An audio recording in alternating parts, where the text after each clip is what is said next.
And now, our feature presentation.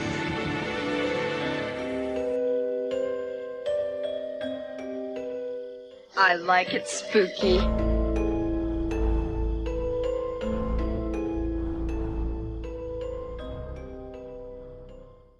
Hey everybody, welcome to I Like It Spooky Horror Podcast. I'm Brian. I am Clint, and I am tired. How tired are you? Very tired. Last night, right before this recording, I guest acted at Haunting in the Hills at Stagecoach Stop in Irish Hills, Michigan, a haunt just about 10 miles down the road from me. First time I have haunted in 3 years. I was running and skipping and hollering and screaming all over this vast complex, and I could barely walk by the end of the night. Good God, I'm getting old. Ibuprofen, coffee, and hatred. That's what gets me through my days. And hatred. Well, it was kind of fun, bringing out the old ghosts last night. And, speaking of ghosts, even though Halloween is sadly over, we are still going to be haunted by the ghost of former co-host Jason. I don't think he's ever going to go away because here in just a little bit, you're going to hear an interview that we conducted back in July. Because of the SAG-AFTRA strike, the release of an interview that we conducted back in July, just before the strike began, and back when Jason was still on the show, it was put on hold. But we've got the green light. It's been given. And so coming up in just a little bit is an interview with Follow Her director, Sylvia Caminer. But before we get to that, let's get to some news.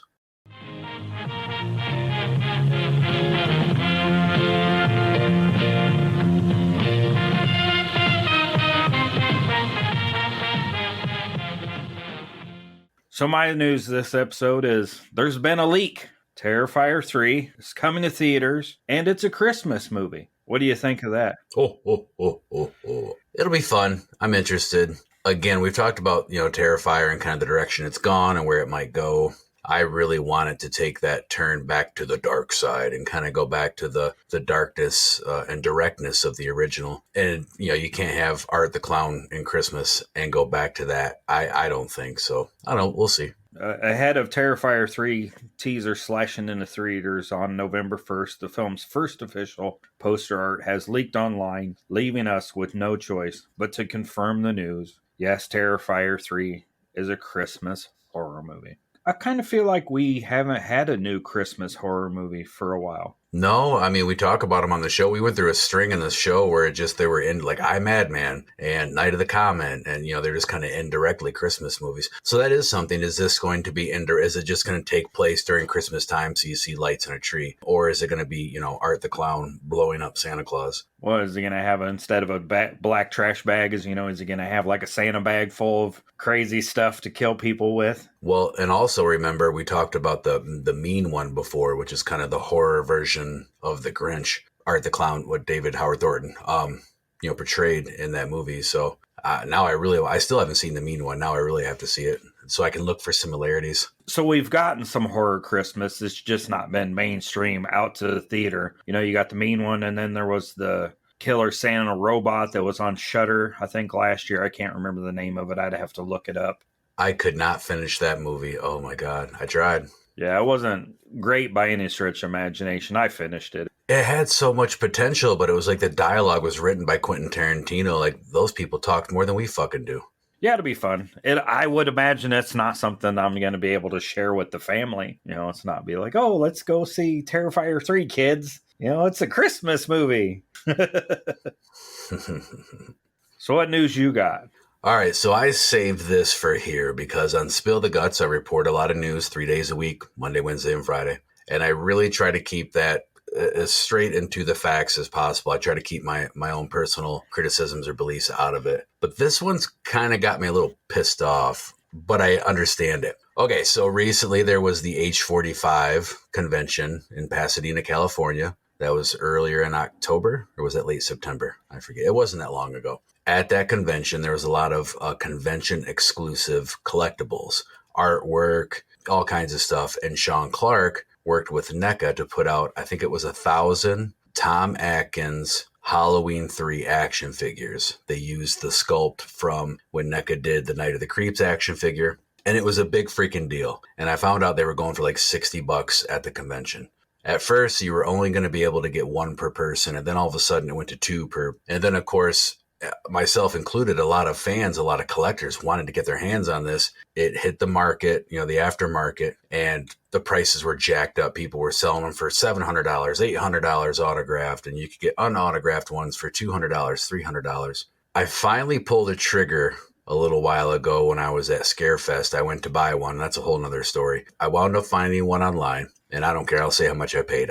After tax and all that stuff, it was just under $200. It wasn't signed. I thought, hey, this is a pretty good deal for the aftermarket with what's going on, right? Well, NECA did it again. NECA has decided to mass release the same damn toy exclusive to the NECA store, and it comes with a autographed silver shamrock coaster autographed by Tom Atkins, who played Dr. Dan Chalice in Halloween 3. And you can pre-order them right now for $75. This is kind of my hang up, and that is NECA does this stuff. And when you do that, it almost takes away it takes away the exclusivity of the original toy. So here I've got this one from H45 that has the badge on there and it has the number on there and it's a convention exclusive, and it doesn't mean a goddamn thing anymore because they're going to mass re-release. Usually when NECA does this, they change the packaging or change the artwork, so there's a little bit of a difference. This time it wasn't. It's just in the same box, except it includes a damn autograph. So it's cool for people who weren't able to go, cool for people who didn't want to pay the scalper prices. I totally get that, and I agree with that. I just happened to be on the losing end because I shelled out a pretty penny like 2 days before I could have spent $75.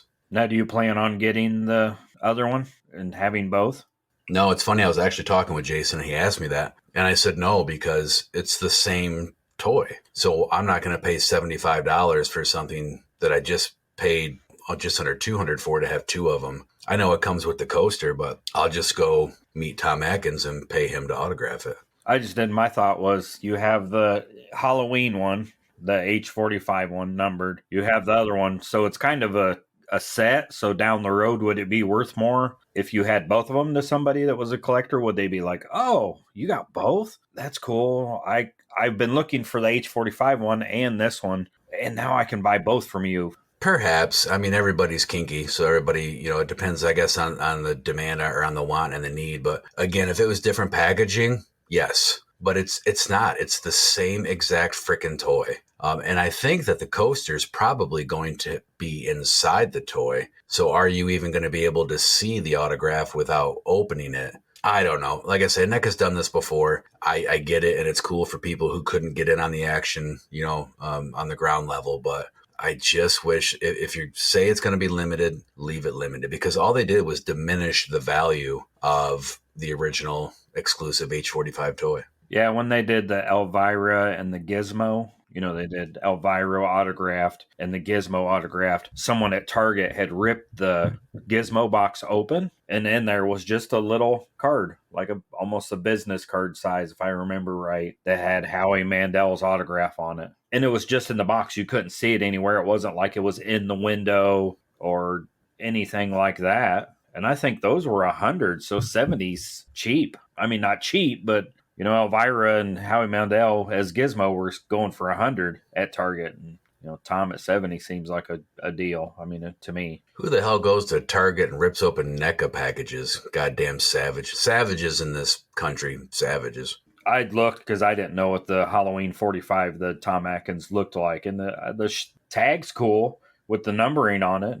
Yeah, if it's no different than the other one. Like they did that with the My Bloody Valentine with the minor figure. I think that was about 2 years ago. I just happened to, I think I was waiting in line to pick up the youngest to pick up boots from school. And I look at my phone and like right when I did, it was like, pre-order this now. It's available. It's limited to, 3,000. And so I just hopped right on and I got in. And then, of course, they sold out within a matter of like 20 minutes. And then I received it and I got this cool box. And then they decided, okay, now we're going to mass re-release this, which sucked. But at least they put it in clamshell packaging as opposed to the box. And it had the different artwork. And I picked it up. So now I have both, which I probably would have done with this H3 figure, the Tom Atkins figure. But it's the same toy. I love Halloween 3, but I'm not a big collector like you and Jason are. Well, and he's buying it because it's Halloween. Yeah, they could have put some, I don't know, different artwork on the front of the box. Something that wouldn't have been hard to change. Change the box. That's all you'd have to do. That's not hard. Hell, you got to print the boxes anyway. Unless they just had a bunch of boxes sitting around. I think NECA knows that for a lot of people, a lot of collectors, even your casual fans, they've got their hooks into us. And so I know people who don't even necessarily want to buy certain things that they put out, but they just kind of do because they're so far into the game. You're like, well, I've got the first 2 versions of Mech ready from the thing. You know, I guess I have to get the third. Why not? So they know they're going to get your money. You know, they'll put it in a clamshell, then they'll put it in a whatever, a different package, and they'll an ultimate and a frozen beard and they have people. Bottom line, they're getting my money. They're pretty much the reason I'm poor.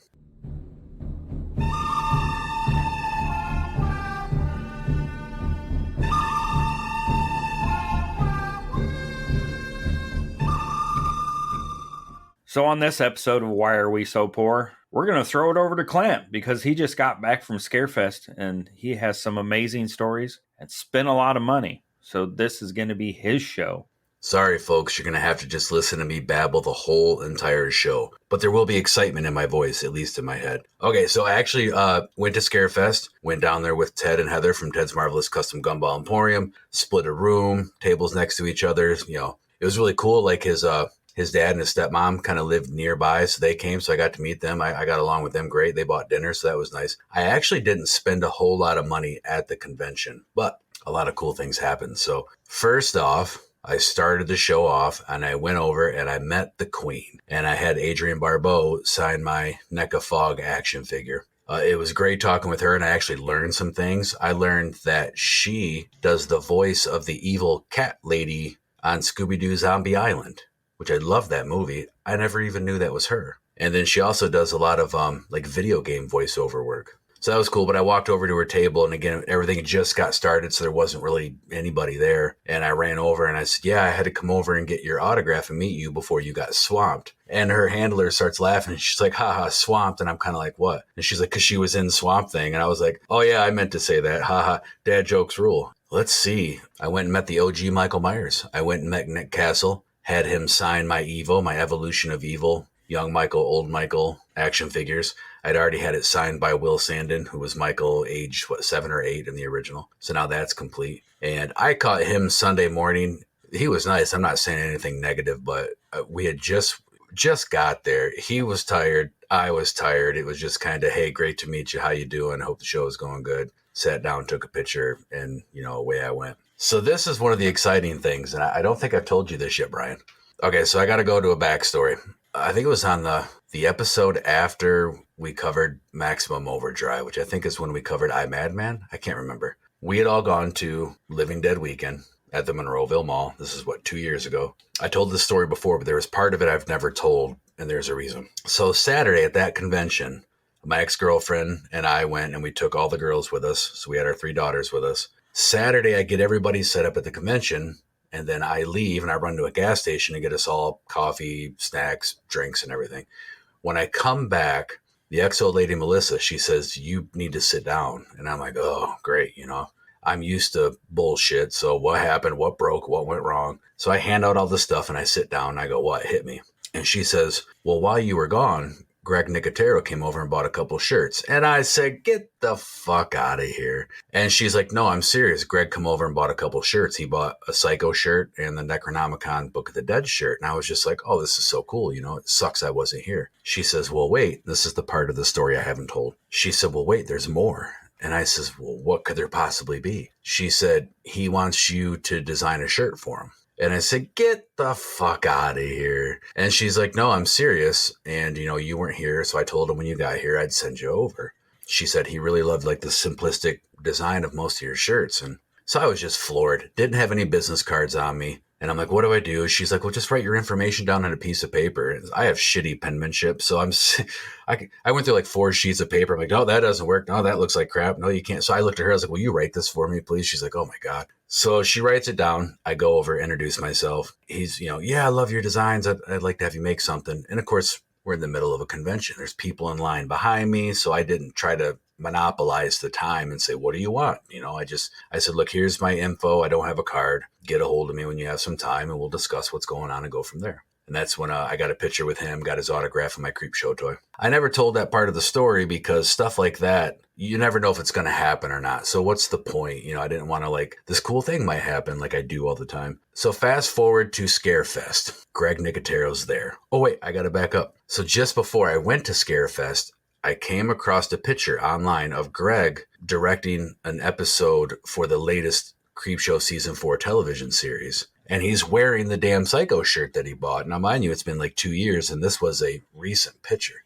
So I got all giddy, and I'm like, wow, he really does like these. He's still wearing them. My God, he's wearing them during episode 3 of Season 4 while he's shooting it. So he's at the convention. I go over to meet him. I make sure I throw on the Psycho shirt that he was wearing in the picture. And I get in line and I get up to him and I'm walking up and he looks at me and he snaps his finger. He goes, I've got that shirt. And I'm like, I made that shirt. And he looks at me and he snaps his fingers a couple times. He goes, Pittsburgh, right? So the whole thing was cool because I didn't have to remind him. I didn't have to pull it out of him. And I was just like, yeah, absolutely. And then I kind of repeated the story. And he says, oh man, yeah, I love your stuff. I said, well, I'm here vending. I'm just set up. And I was trying to explain to him where I was because he's like, I'll come over and see you. I couldn't explain it, but I was booth number 333. So I just said, dude, I'm at booth 333. I'm the most half-evil booth in this whole damn building. He kind of laughed. I handed him a business card. And, last time I just had a scrap of paper. Here's a card. Get a hold of me if you're still interested in something. And then I turn and I go to walk away. And he says, hey, hold on. I want to give you something. He had made a handful of these challenge coins. I posted some pictures of it on my social media. On both sides of the coin that he designed and sculpted and everything, he made this coin, are icons from different horror movies. Jaws, American Werewolf in London, Invasion of the Body Snatchers, The Omen. There's a lot. And so he's explaining to me all these movies, and he said, these are my favorite movies. And he said, I thought it'd be fun to make a challenge coin for these conventions. Brian, do you know what a challenge coin is? I gather it's you need to watch all these. So I didn't know either, and he's trying to explain it to me, and I'm kind of half-ass following him. Well, there was a guy standing behind me, going to meet him after I left, and this guy says, oh, I know what challenge coins are. He says, I'm ex-military. And then I went back to the table and was telling Ted and Heather, and they ride motorcycles. They just went to the Grand Canyon, I think, earlier this year. And all their biker friends, they have challenge coins. So come to find out what a challenge coin is, for you listeners who don't know, is a group of people who, get together. They have these coins. And Brian, if you and I both had challenge coins, I could at any time pull my coin out and say, Brian, you have to go buy the next round of drinks. Or Brian, you have to buy me the H3 Tom Atkins action figure. If you don't have your coin on you, then you have to do it. If you do have your coin on you, then it just kind of negates it. I think there's more to it. But so this military guy, he's explaining this to Greg and myself, and he goes, yeah, he says, back in my platoon or whatever, he said, there was one guy who always had his coin on him. We could never get him. He said, so one time we were in the barracks or something like that, and this guy went in the shower. So we all went in there with our coins thinking he's naked in the shower. We got him. So they all went in there and flopped their coins down and said, whatever. He said this guy had the coin shoved up his ass and his butt cheeks and pulled it out and was like, I was like, oh my God, Again, the whole thing with Greg, it was cool. He made, I don't know how many. I think he was selling some of them. He was just trying to create something fun for people to do. But I was fortunate enough to be gifted one. Last part of that story is he never came to the table and I haven't heard from him and I probably won't. And this being kind of the second encounter about t-shirts and stuff, I'm not going to go for a third. But the experience is cool. The whole thing about, one of your peers, which it might be hard to say because I'm not a film director, but I mean, we're all in this genre, in this industry, and he's way up there. He's one of my peers. I look up to some of the movies that he's made. Liked my stuff and wore it while he was directing a segment for one of my favorite things, Creepshow. So I'll take that. That'll work.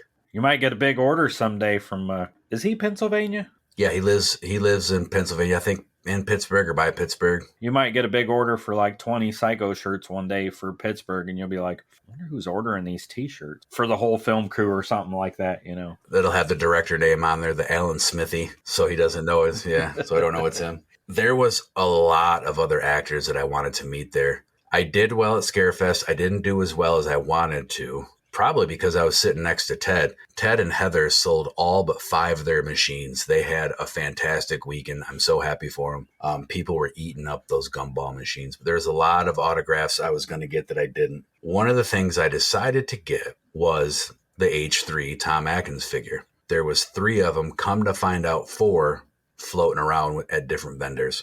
And I did my thing where I was kind of waiting for whatever reason.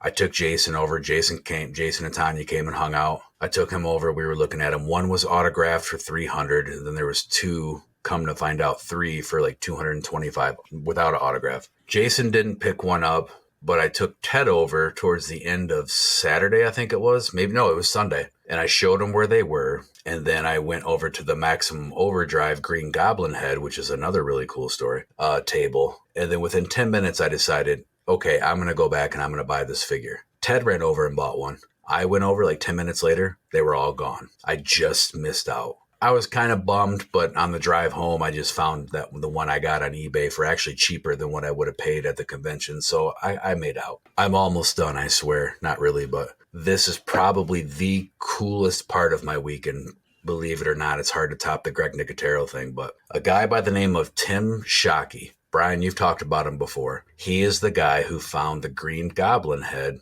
from the Happy Toys truck just rotting away and has since brought it back to life and now takes it to shows. Hell of a nice guy. Over there chatting with him. And he's actually, all the money that he makes at conventions and probably elsewhere, I don't remember, he puts back into, he wants to refurbish other movie props and memorabilia to open up a museum. So he's got the Goblin head there, got a picture with that. Do you remember me saying I've always wanted a Happy Toys truck toy and they don't make them? And the ones they do make aren't very good quality, if you can find one that somebody's even made. He had one.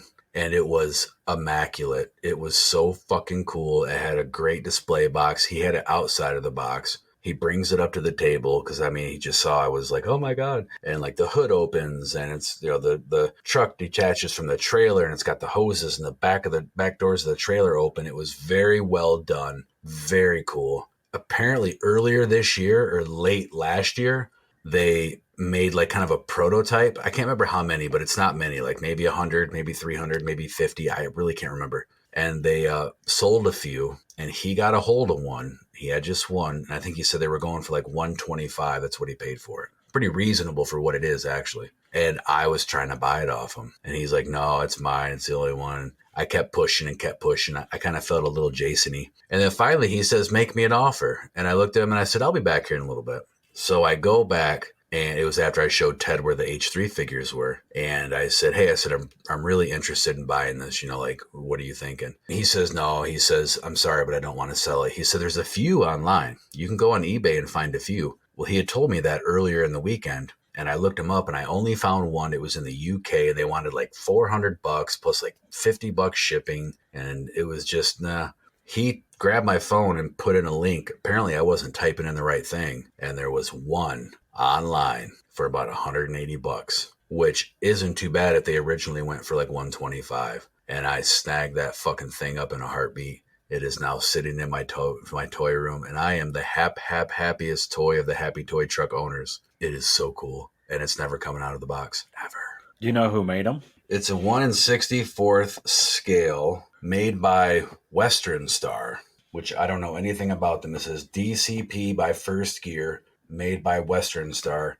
And it does say in the bottom of the box here, stay up to date on our latest releases through social media and sign up to receive regular promotions via email, newsletter. You can visit their website at firstgearonline.com. I wonder if there's still some available on that site. I haven't looked because I was just so happy when I got this. I've kind of just been staring at it for a while now. So the other part of that is the actress who played Brett in Maximum Overdrive, Emilio Estevez's girlfriend. She was there signing autographs. First time ever signing autographs. When I got there, I was like, it would be really cool to have her sign a straight razor. Remember, she always had Mother's Helper? We always talked about Mother's Helper. And so I went to all these different vendors, prop replica weapon vendors, and no one had a straight razor. Sunday morning, I was like looking at my phone before we left the hotel, and I'm like, there's got to be like a barber supply place around here or something where I can go buy a damn. So I'm looking at Walmart, Target, Tractor Supply. I'm looking everywhere. I found a place, but it didn't open till 11, like an hour after the convention opened. So I get a hold of Jason and I was like, hey, are you still in town? He goes, yeah. I said, you want to do me a favor? He says, well, we just got on the road. I was like, oh, damn it. So when we get to the convention, I go over to her and I say, I've got a really good idea for you. And she goes, what's that? I said, it would be cool if you had straight razors to sign. because Mother's Helper. You could see the light bulb. She was like, oh my God, that's such a good idea. Well, there was a vendor that I had talked to earlier looking for the straight razor. They said, no, we don't have those, but we're going to start making them. And I was like, cool. So anyway, I just kind of played middleman, and I ran back and forth between that vendor. They were really cool. Their stuff was awesome. It was very realistic looking. Ran back and forth between the actress and Tim, who had the goblin head, who's going to kind of like, I think maybe be her rep. I'm not sure. And got them hooked up. So they're going to start making straight razors for her to have at conventions. And then according to Tim, he's trying to put together a cast reunion, probably at Scarefest next year for Maximum Overdrive. It was cool to be a little part of it. Yeah, that'd be fun. I don't know that you'd get Emilio Estevez, but you could probably get most of the rest of the cast. Oh, you might, though. That's a big convention. That's probably one of the biggest ones in the United States as far as sheer amount of celebrities that go there. And I mean, it even had some people that weren't celebrities at the show that showed up. Yeah, Chris Jericho was there. He was wandering around. Steve Zahn was there. Did you see that? No, I didn't. I think it was Scarefest that people were posting pictures that Steve's on, from Daddy Daycare and 8-Bit Christmas and that Strange Wilderness. He was there. He's got this big white fluffy beard. He had like a baseball cap on, and I told Tiffany, I was like, how come Steve Zahn looks cool like that? And I look like I should fucking be panhandling for change when my beard gets like that. I was like, he looks cool. Like, what the fuck? That's funny. Yeah, there's a ton of people. And then, I mean, like book celebrities. I think when I was hyping up the show a couple weeks ago before I left, I was like, 50 or 60. It was like almost 80, if not more, celebrities, and only 2 canceled. Again, I went there last year, had fun. Went there this year, had a blast. I'll be going back, and hopefully there's that Maximum Overdrive cast reunion. I could see Emilio doing it, because not that if you're like an A-lister, you're above conventions. I'm not trying to say that, but Emilio hasn't been attached to anything recently. I don't know anything about his life, but I could see him doing something like that. That'd be a cool poster to get autographed. Have all these autographs on it. Yeardley Smith might be the hard one to get there, the voice of Lisa Simpson. But yeah, from The Simpsons, yeah. I looked up the toy truck company. No Maximum Overdrive toys on their site, but they do have a lot of trucks, like 120 just for what appears to be a normal truck. They had like a truck that looked like the semi at the end of Texas Chainsaw Massacre. $119.95. So, I mean, I'm sure the Happy Toys truck was, $120, $140 when it was on their site. Oh, well, I'm wondering if they're going to mass produce this, because again, it was just earlier this year or late last year, and I wonder if it was like a test run to see. There's got to be other people other than myself who would love to get their hands on this thing. It's amazing. It's just outside of that realm enough that not everybody will know about it, though. Even if they do mass produce it, you'll get your diehards will find it. But people on the outer layers of horror and collecting, maybe you're like your people that go crazy for all the NECA stuff, they won't find it unless somebody shares it. Because they had dump trucks and trash trucks and sanitary district trucks. They just had all kinds of vehicles on this site. And they're all detailed and realistic. They look great. Yeah, everything that I looked at looked awesome. I don't know, maybe you'll get lucky on this one, and it'll be one of those that some leaked out and they ran it and they just was like, nah, it didn't sell very well. So we'll just shut it down. Use the mold for a different truck. I thought about having her sign this because I wanted to get her autograph anyway, especially since it was her first convention and I wanted to support her. But I just had the straight razor stuck in my head and I was just like, I'll see you next time. So yeah, it sounds like a lot, but I actually didn't spend as much money as I wanted to. There was a whole bunch of other stuff I wanted to grab, some posters I found, some other toys and stuff. I didn't spend a lot, but I spent some on the way home on eBay ordering this shit. You got a sponsor lined up? I could use some cash. How about you? Yeah, I'm doing all right, but yeah, we could find somebody. Somebody will give us some money. Calling all independent horror artists. We here at the I Like It Spooky Horror podcast will be launching a new monthly show later this month with a focus on misfit and up-and-coming filmmakers, authors, comic book artists, musicians, fan films, hell, scrapbookers, we don't care. All you have to do is reach out to us at ilikeitspookypod@gmail.com or any of our social media outlets, including Facebook, Instagram, X, TikTok, or Threads. Tell us what you have going on, and we will do our best to highlight your projects on the show. Now that we've heard from our sponsor, please welcome to the Spooky Studio producer, Emmy award-winning director, and thankfully so, because she has brought us a breath of fresh air with her current film Follow Her, Sylvia Caminer. How about this? You come up with the next part of the script, then we'll improvise, see how it pans out. Who survives?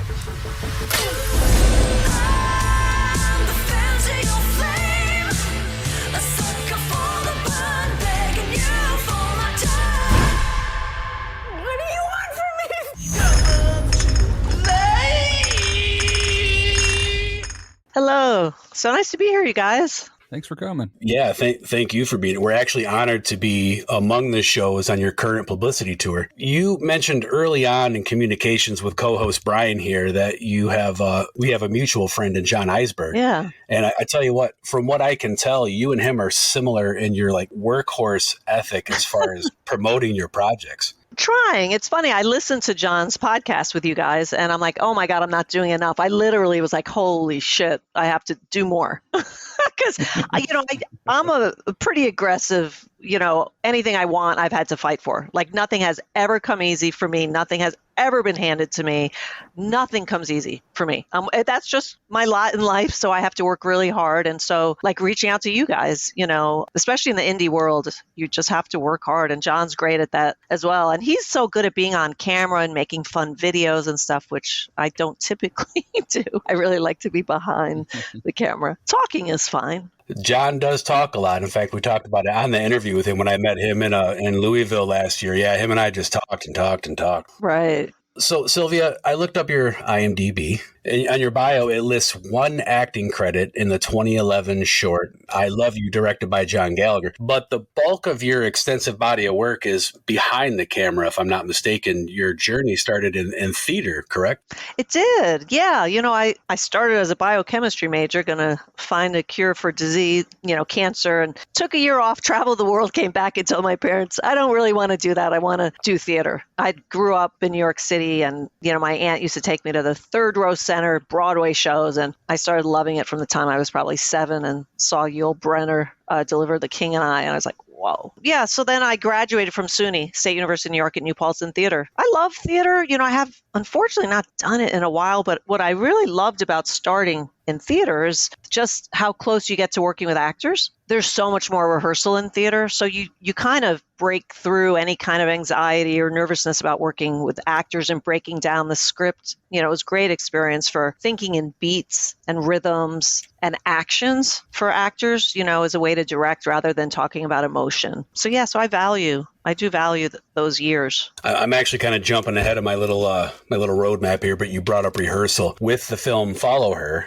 was there a lot of rehearsal in that? Everything seemed real natural. Yeah, no, there really wasn't. Luke came out from LA. Danny was already there. And we had, I think it was about 2.5 days, but that included his, he had to have fittings. And the three of us spent the first day and we just kind of read through the script a bit. We kind of read through it and talked through any beats or concerns with script or dialogue. But Danny, who plays Jess, was the writer, and she and I had workshopped the script for, quite a while. And also, Luke Cook is a master at improvisation. So we talked a little bit about that there was a freedom to kind of explore a bit. And then, I really wanted to kind of get script up on its feet. And a little bit the way you do in theater, we kind of blocked it because I knew having just 2 actors for, the big chunk of the movie in the middle and shooting it in one location with a scaled down crew, I wanted to get as much pre-lit and ready. So I thought, well, the easiest thing I can do is let's play with it on its feet with the actors. And I'm very much into like motivated movement, not just moving actors. We've been standing too long in one place. No, there's got to be a reason,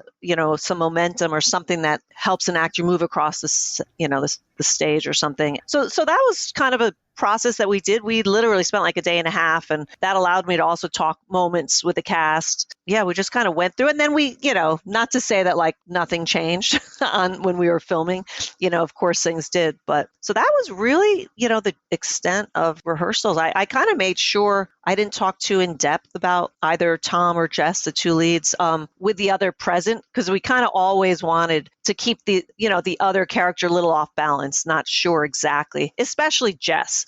Luke and I had talked about the intensity that we wanted and the shifts in that, and we didn't really fill her in too much on some of that. Back to the theater part, I think everything you're doing, it shows a strong theater background. I have a limited theater background, so I understand the mechanics enough to know that it's a real strong foundation to build from moving forward into other projects, other media projects. Tell us a little bit about your transition, because it sounds like you love the theater. That's what kind of got you into all this, and how that transitioned into behind the camera and film and television. Well, I got to give my dad a lot of credit, and most kids at 22 probably, wouldn't have maybe taken advice from their father the way I did. But, my father asked me a really important question. Basically, he was saying, if you want this to be your life and a career in a way you can be satisfied artistically, but also financially, that's not going to happen in the theater. It's going to only be a hobby for you, really. And it's funny because I had been directing a play in Denver, and I was literally about to step in and act. The head of the theater was going to come in and rehearse me because he's like, this would be such great experience for you as a director. So I was all set. We had extended the play. I was going to step in, and then a play I had directed off Broadway in New York, the 2 lead actors got cast in a film. I didn't even have the job yet, but my father's voice was in my head. And I was like, if I ever wanted to transition into film, this is my opportunity. So I made connection with that director. He didn't hire me. He said, well, we can talk when you get here. So I basically told the theater company, oh, I can't do it. I have a film. I've got work on a film. And I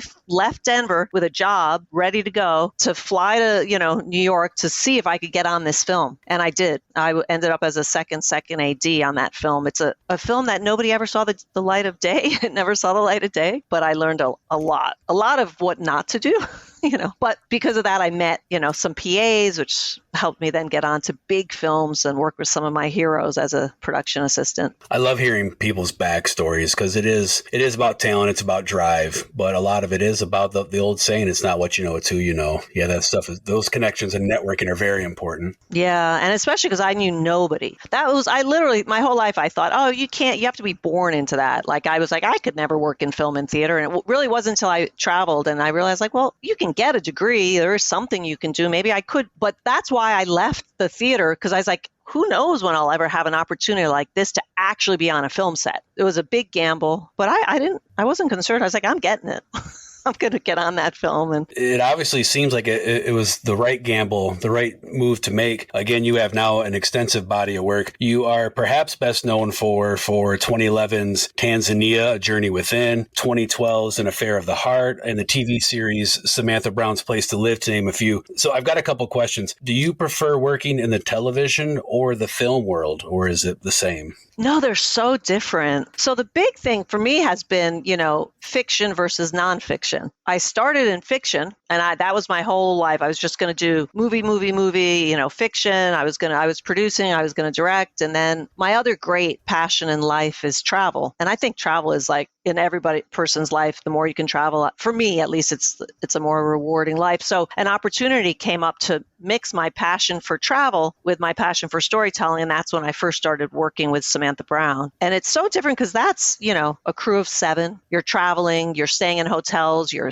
meeting interesting people and going to, different places. You're not waiting for camera or lights or, it's bam, bam, bam. But what you kind of learn doing that is how to quickly tell if something's working. Because if the host is speaking to someone on camera and there's no charge, there's no electricity, it's not, you have to kind of sometimes maybe cut and run or figure out how you can make it interesting in the moment. Type of work makes you be very present. And because I started in film, which is all about storytelling and arcs, I try to bring that nonfiction work, the unscripted work, easier said and done with feature documentaries, the Rick Springfield and the Tanzania docs, which I think in some ways almost play more like a narrative film than a documentary, because I'm always thinking story and hook, arc, and, is there a conflict? So, looking through your body of work, the majority of your projects seem to be the human side of things, which is another reason we're glad you're on this show. We're kind of horror junkies, so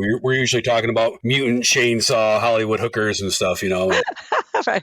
But it looks like a lot of the stuff that you do lives in that world of like dramatic entertainment, meaning like a lot of your projects would be in the drama section of a video store. Is that safe to say it's more of a human experience? It is. Although I have loved genre films since I was a kid. I will say I am more Shining fan than I am a like Jason or, unlike John, I am not into like the, gore, slasher films are not, I have seen a few, especially when I was like in high school. I loved slasher films, but I like to be scared. Like I do love, Exorcist. There's so many great Rosemary's Baby, so many great movies. And as a kid, I loved Stephen King. The Stand was probably my favorite book through junior high school and even probably in high school. I still love it, so Follow Her, I specifically, for my narrative debut as a director, this is the first feature-length film that I've directed that's fiction. I specifically knew it would be a genre film. I was only really reading genre films, and it's a softer genre film. It's not, I often wonder, is it, it gets classified as horror, and I'm always like, gosh, I don't know if it's, but we played all these big horror film festivals,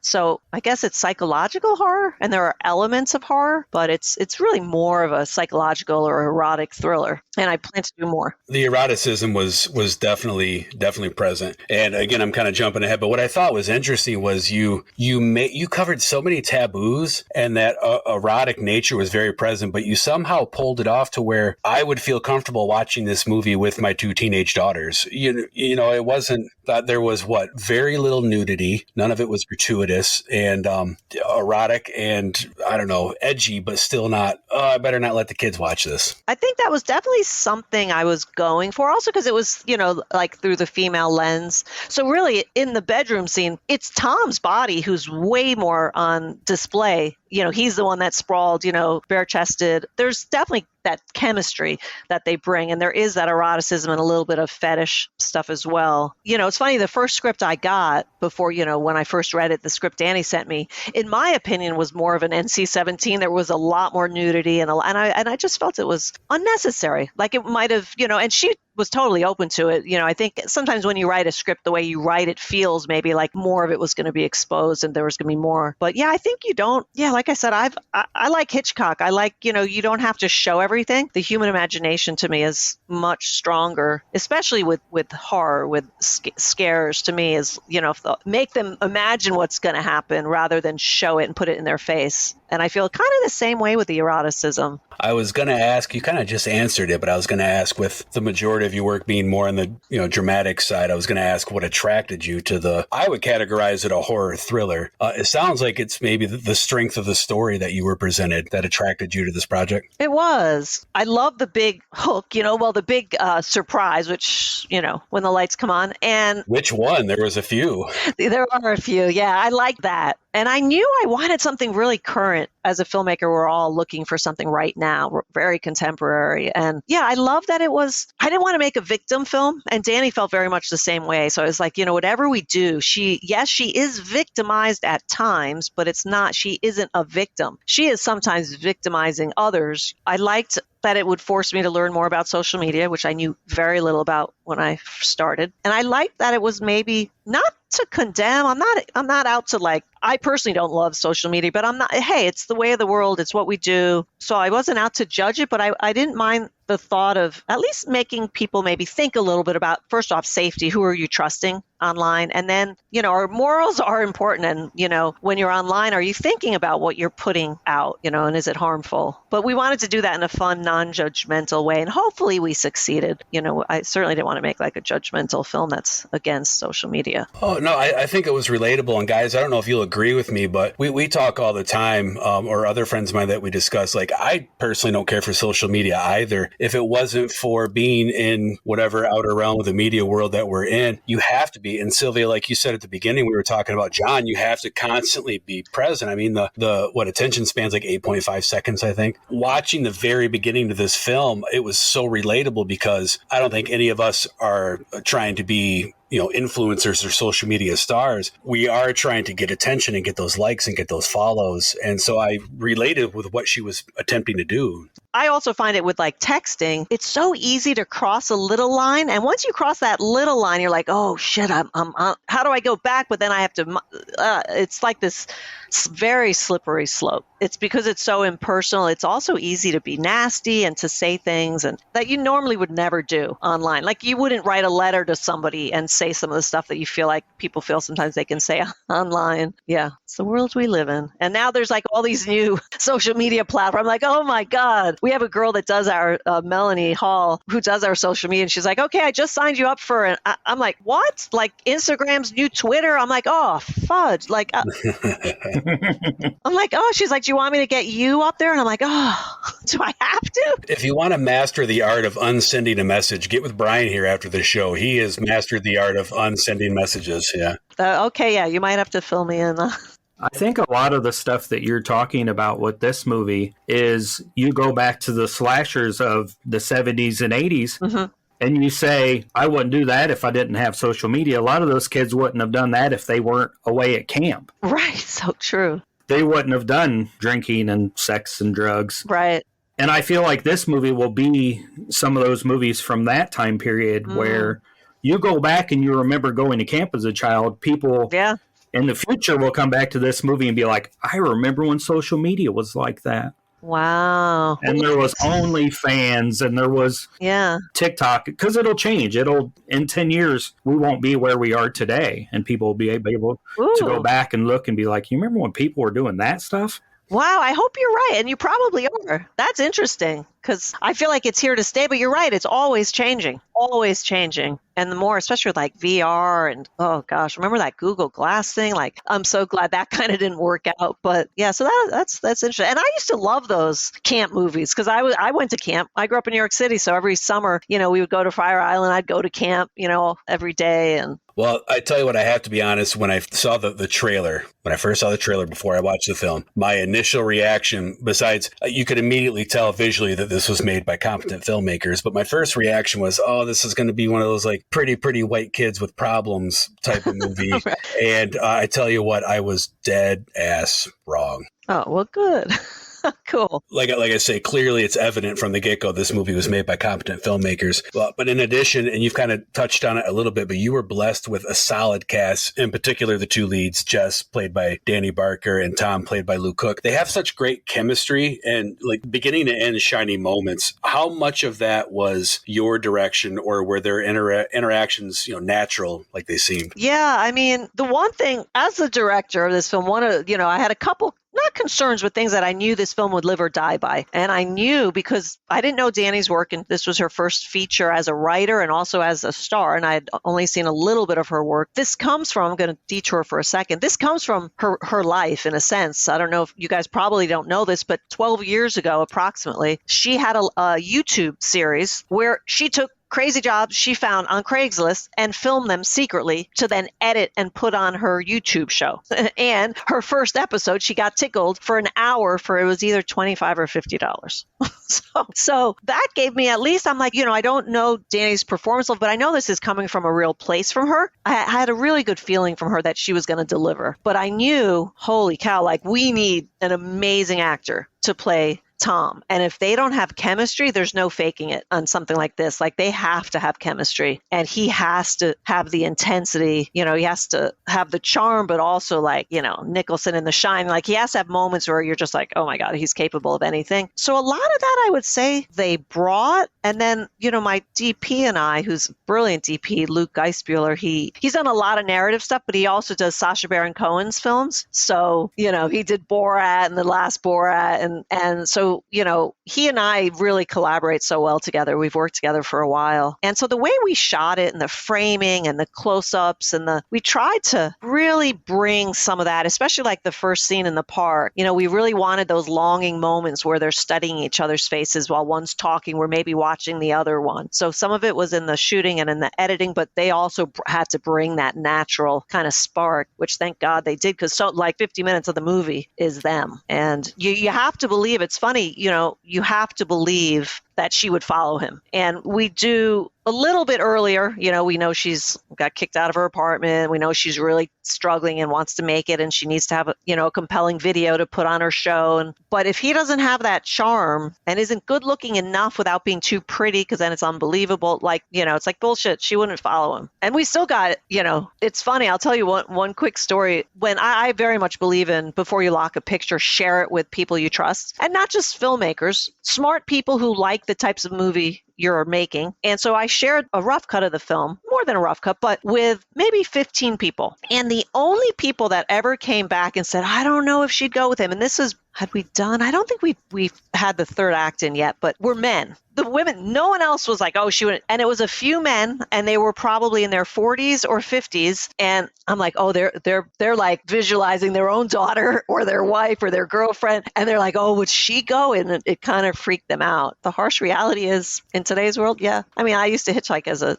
in my late teens and stuff. You do some, she's not, 18, 20, but she's desperate. He seems trustworthy. She's up to no good also. That's the part I was going to say is what made it believable that she did follow him is I think you guys explored the fact that she's kind of a predator herself. She's not a victim. She's not a timid young woman. She's, so kind of a little vicious side maybe. But that scene was great you're talking about. The first thing I noticed is when they met at the park, he immediately stood right in her bubble. Yeah. Just enough where it was uncomfortable. And I was like, oh, wow, there's so many subtleties that you pulled off with just body mechanics. Yeah, and he, touched her a little bit, her arm, and, you see a few moments where she's like, you can almost hear her saying, oh my gosh, she's so good looking, because she's used to, the weirdos that, tie her up and want to tickle her, and so it's a surprise. I don't know, if someone wants to pay me $50 an hour to tickle me, I think I'll sign up. I don't know, tied up and tickled under your armpits and feet, and that'd be pretty brutal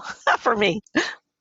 I was thinking, I'm in my 40s, and I think I would have went with him for $1,500. Right? Yeah. He's a good-looking guy. I mean, $1,500. Probably would have gotten two. I know. He's saying it would only take a couple hours. Well, all right. And you don't know the Wi-Fi is not going to come back. You're like, I'll get back. The show will be live again when we get to his house, and then he lives in that beautiful house, the barn, which has all those strange. Of course, we had to put some weird little items. That's interesting to hear that the story also had some. I asked John the same question. I love hearing, especially from indie films, is this story personal? So it's interesting to hear that there was some real life, motivation behind this.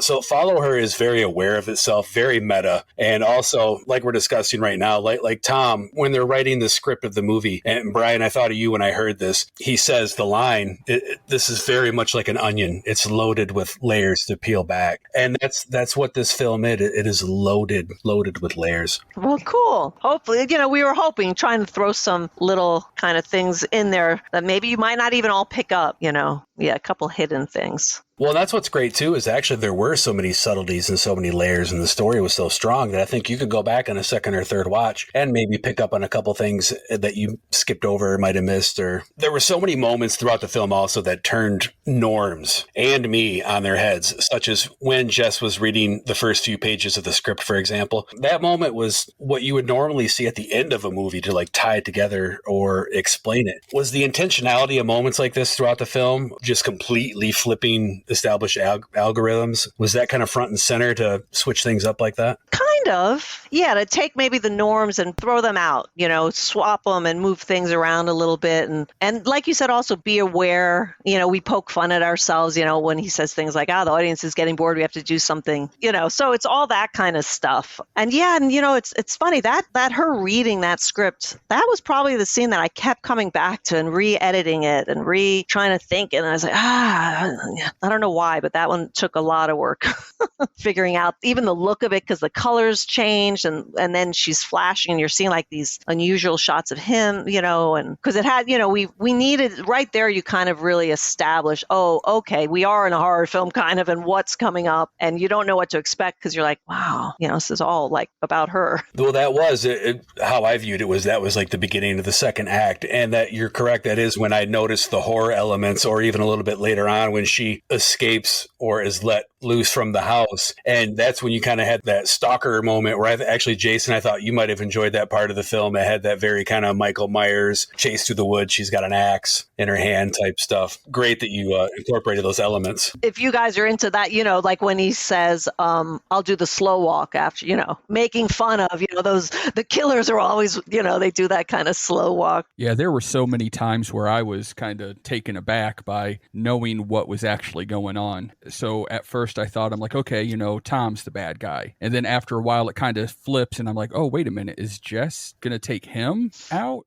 So it flipped back and forth, and that's what kind of kept me on my seat. Well done with that. Yeah. Cool. Thank you. That's great. That was a challenge, because I remember thinking like, boy, how do we keep, because, once you start building tension, if you let it drop, then you're back at square one. You got to build it again. So it was very much trying to figure out how do we keep the tension building. And so for me, what I tried to do is build moments in I stole this from Hitchcock, which it's funny because I like Hitchcock. He's not my favorite filmmaker or anything like that, but I respect his artistry. And one of the things that he did so successfully was he let the audience know more than the protagonist. So you and to me, I was like, gosh, that kind of makes you lean in a little bit because you're like, no, don't do that. Leave. Don't stay. But then again, because that there's a lock and that door's not going to just, I added into, the script some moments thing under the bed. That was something I thought of one night and I was like, just these little things will kind of hopefully keep that, that tension building. Another great moment I thought was the, I call it the false ending. I thought that was the end of the movie. And I tell you what, as a viewer, you could have ended it right there and I would have been satisfied. And when he looks at her and says, run, and she takes off, I was like, oh, wow, this is so cool. Yeah. We considered ending it there. It would have been a little bit short. It would have been, an 80-minute movie is okay. But we thought we might get blasted a bit that we just left it too open-ended without any explanation, because we wanted to leave a little bit to the viewer. I don't want it wrapped up in a bow for me. Well, depending on the movie. I also hate it when I'm just like, wait, we're done? Like, how can we be over right now? Unless they're like, pushing for a part 2 and it comes up. You actually just answered my next question because I was going to ask if that was the original ending, if it evolved as production went on. So it was not the original ending. There was an ending, but it was different than where we went. But initially, it was going to be a shorter ending, and we were just going to see that now she's being followed and watched everywhere, as she's running down the road or something. But we kind of ran out of time, and it was just like, Was the ending that you did rush? Because, and again, this isn't a dig, because I tell you what, it was really hard coming up with this interview and not just gushing all over the movie. The actual ending after, the quote unquote false ending, that was the only part that didn't feel quite as organic as the rest of the film. Mm-hmm. So was that based off time constraints? Not really. I mean, yes, time was always a constraint, that we were fighting up against. It's funny because there are parts of it that I'm like, gosh, yeah, we edited it so fast because we're just like, we got to end the movie. We got to, and looking back, I'm like, we could have slowed down just a tiny bit. But a lot of that also came up in the edit, the very, very ending. A lot of that was graphics, was, VFX company and us helping to come up with like, what are they doing? So much of that was actually written after the film was done. And it was developing and we were thinking, well, what is it exactly? And some of the screens you see later on were really, Alex Scans, my editor, and I sitting there trying to think about, well, how do we do this? And, what are we saying and what are we doing? And then we would have an idea and we'd also talk to Danny, of course. Yeah, that was definitely more of a kind of a put together piece in post than so much shot. I tell you what, the cinematography was absolutely on par. You had great shot compositions. And I loved you were talking about shooting where like now she's being watched everywhere. I picked up on that kind of early on in the film. You had these long, wide shots, and it was just that sense of she's being watched wherever she goes. Yeah, and we had a couple. We wanted to make sure people were, like when she crosses this outside of Penn Station, and you actually see the lines that someone is recording, but you don't know, are they recording her? Did she just walk, through someone's shot? Yeah, and some of those real wide shots, like when she's running back into the house after the outhouse scene, that kind of feels, we didn't put the little red dot, but that's kind of like a camera watching her, Yeah, so that was very much, and something that Luke, my DP Luke, and I had to work on was how to shoot this film because we had so many different cameras. There were GoPros and Osmos and, glasses camera and, so many different things. We ordered a bunch of spy cameras just to see what was out there. And we actually used the glasses cameras that we ordered were so unattractive. Like, I can't put the lead actress in these ugly glasses, but we actually used them for a couple of the shots. When she's sitting at the piano, she first gets to his place and she sits down at the piano. That shot is actually shot. I'm like, why didn't we also shoot with a big camera? But, through the glasses camera, and then when we looked at it, we're like, okay, we really can't use this too much anymore. But it was interesting to see how, it's amazing how many hidden spy type cameras are out there. The Jess character herself was like James Bond. I was waiting for her to pull out the Right. Batman utility belt. Right. You set it up well early in the movie where when she was on, I forget what she was on, the ferry or whatever, and she gets a text with a picture of her. And so she thinks people are looking at her and she looks over and everybody was looking at her, but it framed it to be her imagination because then everybody looked away. So then the whole movie you're thinking, is somebody really looking at her? Yeah, it's funny because for a while when we shot that scene, there was a potential to make it add in this horror element of her losing her mind, so she's going to start, and I say, that just muddies it all up. Then no, she's not crazy. She's just not a very moral person when it comes to social media, and she's going to get, in trouble. Whereas now if we make her also crazy, I was like, nah, I don't think we need it. Would have been fun to play with those elements, but save it for the next one. Well, I was going to say maybe in a potential sequel. We'll get to that in a second.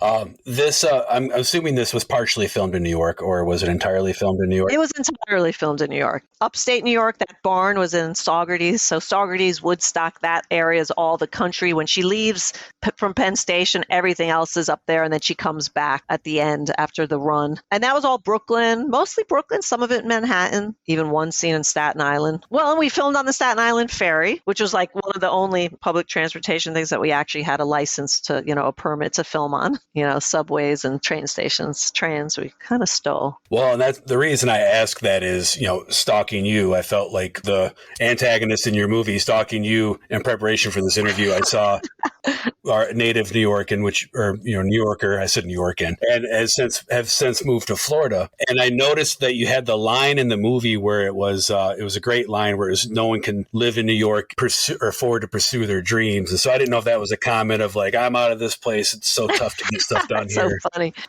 I do kind of find that true. Yeah, I don't know why I'm in Florida every day. I'm like, what the frig am I doing here? I went there because my dad got sick and then he passed and I didn't want to leave mom and I was going to get married. Blah, blah, blah. It's such an easy place to live though because it's so much more affordable. I've got family 2 doors down. They watch my cats. Mr. Squeakers is my boy, my cat. I saw that too, yeah. I know. I gave him an IMDb page because I've been doing some funny things with him. Unlike me trying to figure out how to make some funny social media posts. I'm like, okay, we're going to do a post where Milo's really mad because his number is over 1 million.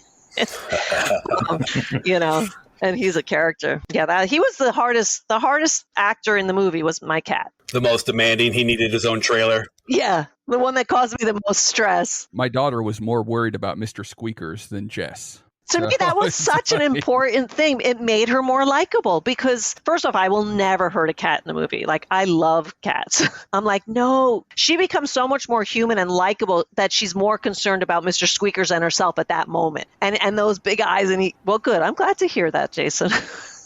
Well, and if you watch the movie, you realize that every person in it is guilty. You don't know if it is Jess the bad person, is Tom the bad person. At one point, there's viewers that are questioned, does mom know you watch this? Clinton talked about the social, commentary on it. Yeah. Who is the bad person? Right. Is it the viewers? Because if no one's watching this, it's not happening. Right. Her friends aren't the most trustworthy people. No, Kai blows her off. The only thing in the whole movie And the dad is not a super nice guy either. Yeah, he doesn't seem like he's a very upstanding. He's an attorney, which makes him unlikable. And then he just doesn't seem like he's the most supportive dad. Right. The cat's the only innocent person or thing in the whole movie. Mr. Squeakers. Yep, that's so funny. Sylvia, I'm going to hit you with some quick random questions. It's kind of all over the place. Is that okay? Yeah, absolutely.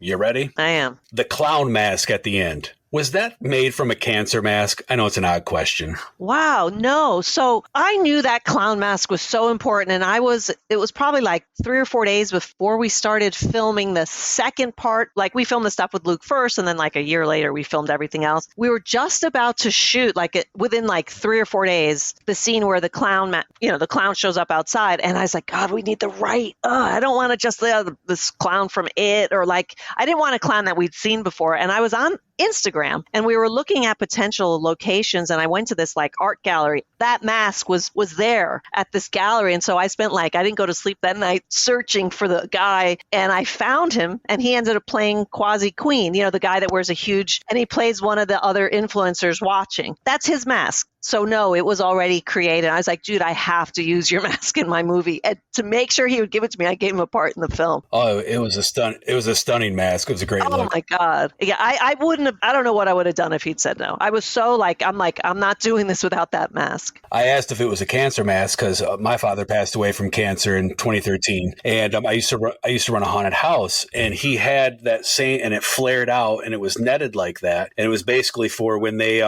for radiation, when they gave him radiation treatments. Seriously? Yeah, so it's like his death mask is what he called it. And when he got done with that, before he passed, he goes, here, use this in your haunted house. And so I had kind of blinked it out. Oh my gosh.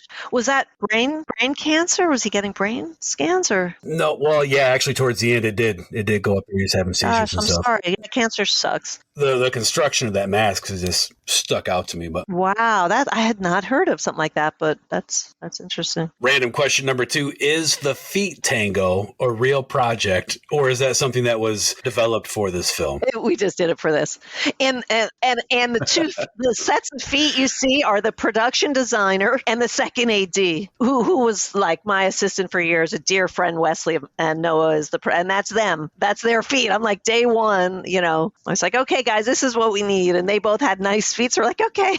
I had to ask. I was curious. Like, was this like her final project in videography in college or something? You never know. It could have been, right? So this is an important one. I don't know if you don't want to answer this. That's fine. At the very end of the film, does Jess click the right side or the left side of the screen? I think I know, at least my own opinion. Well, I want to hear from you guys what you think, right or left. Guys, what do you think? And I think left was be followed, right was follow. Yeah, I was about to say I forget which one was which, but I feel that she was going to continue on the way it was going already. You too, Brian? I see you shaking your head. I think I would have clicked the right side.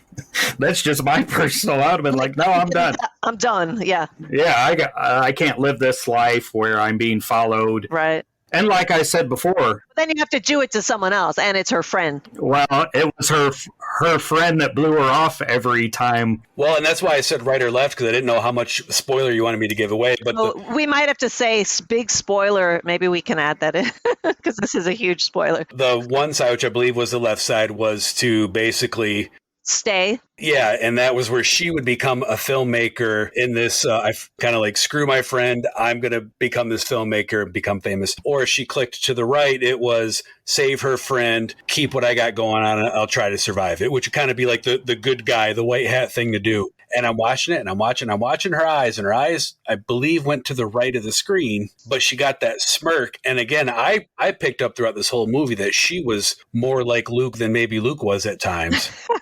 And so my opinion is she said, screw my friend, I'm traveling down that path of fame. Well, if we ever get to we have a trilogy in mind. Danny always had a part 2 in mind, and I was like, screw part 2, we got a trilogy. And if we ever get to make it, there are some huge twists. Like, you think you're watching one movie, and then in the last 7 minutes of part 2, you're like, oh my gosh, everything was done for alternate reasons. And then act 3 is like payback time. And so, I mean, not act 3, the third movie, but we'll see. It's almost impossible, to get to make those movies, but we do have an idea. So yeah, I know what we in our minds know she picked because of knowing what 2 and 3 were, but we specifically, like when I was directing it on set, I knew, again, I didn't want her to feel too victimized. So that little smirk is either it's definitely an FU kind of smirk. It's also like kind of digging this kind of smirk. Like, yeah, you think you can get me, you can't. Or, ooh, I get to go off and do this. So we wanted to leave it vague. So I'm going to be kind of one of those jerks and not really answer. I can always tell tell you offline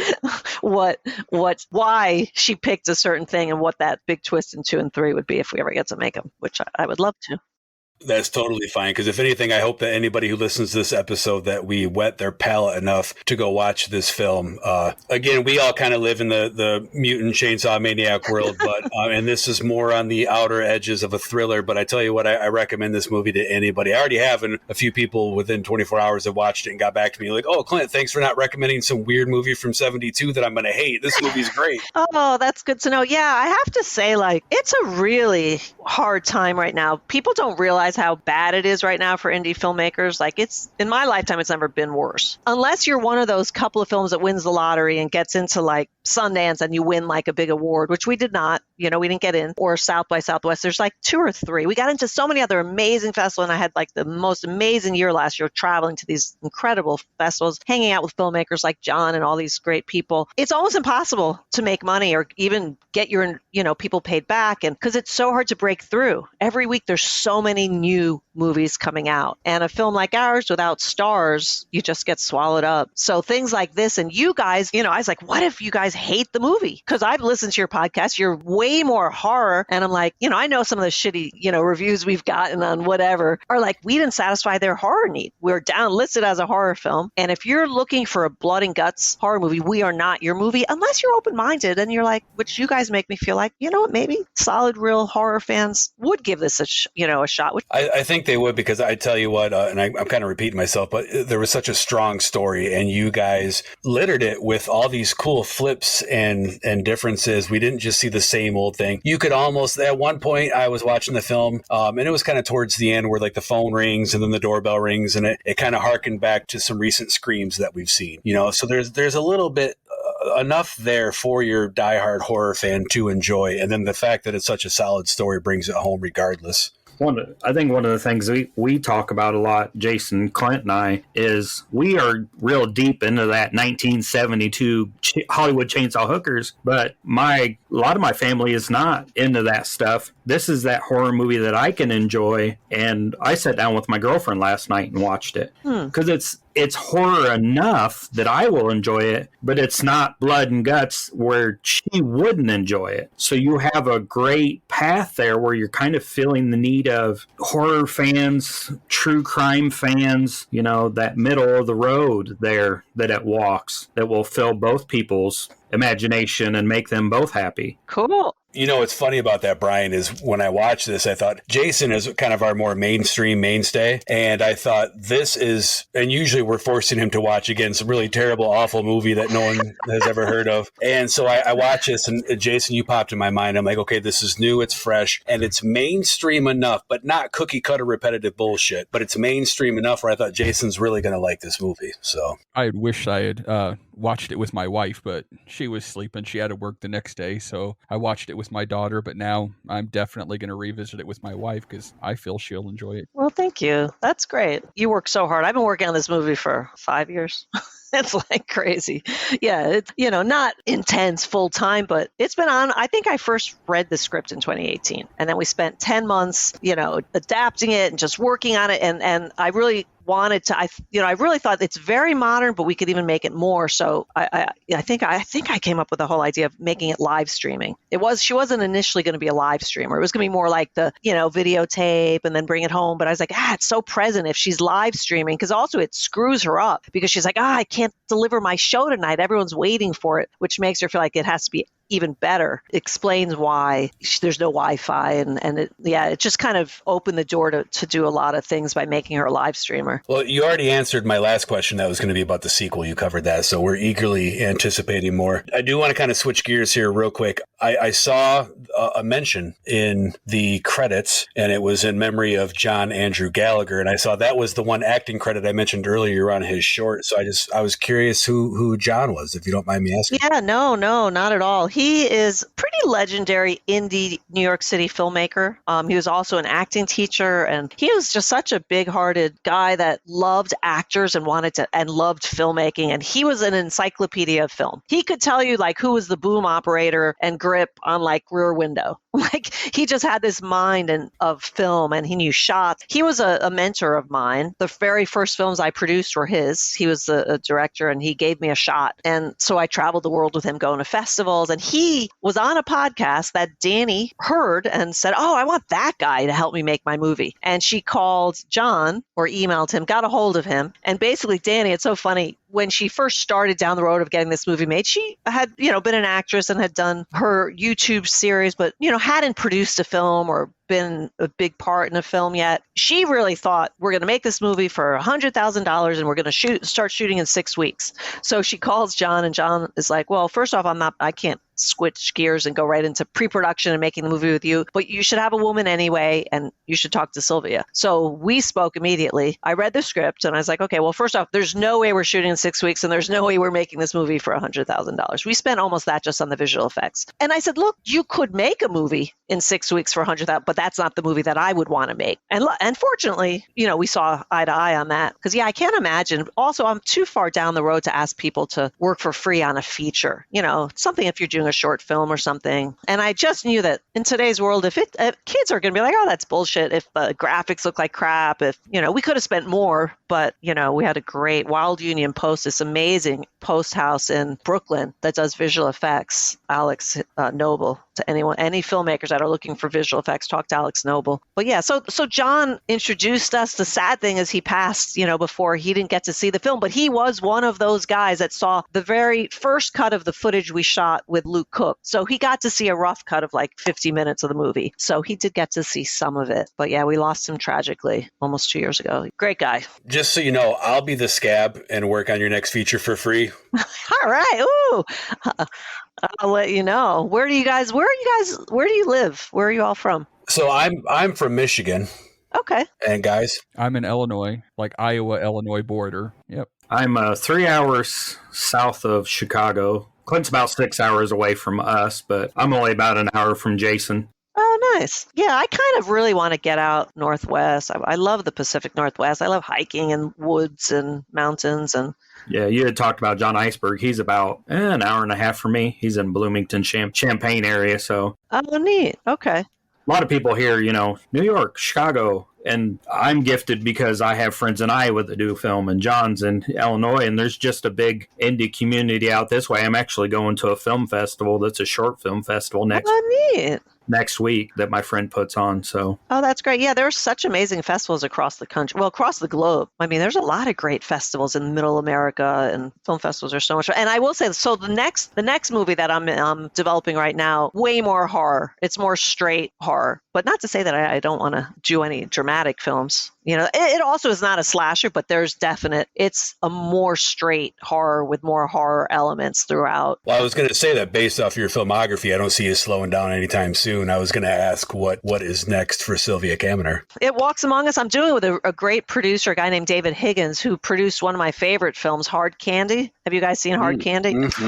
Such a good film. In fact, it's funny because I watched that film in preparation for, I'd already seen it, but I rewatched it in preparation for this film, for Follow Her. And I'm also adapting this. I was sick over Thanksgiving. I was like, wasn't COVID. I was in bed like for 3 days. And my first, I love Audible. It helps me sleep at night. So I listened to a book. Somehow, I don't even know how I found this book. A British writer, it's called And Then She Vanished. It's a sci-fi time travel series of books. There's 4 books are out, and he's got 3 more coming. 1 hour into that book, I'm like, oh my God, I have to make this into a movie. And for the whole rest, I listened to the entire book, all 12 hours of it, probably in not like 24 hours. And then I listened to book 2 and book 3. And by the time Sunday night rolled around, Thursday's where it started, I found the guy on Instagram, the novelist, and I messaged him. And thank God I had been posting. And so he's like, doesn't see someone with, not that I don't have many followers, but I have some. And he could say, oh, she's a filmmaker. There's proof. There's, So he got back to me. We've been working together on it. So I'm so excited about that, because it's like, if ever I'm going to make like a big Hollywood movie, but with real heart, and it's a much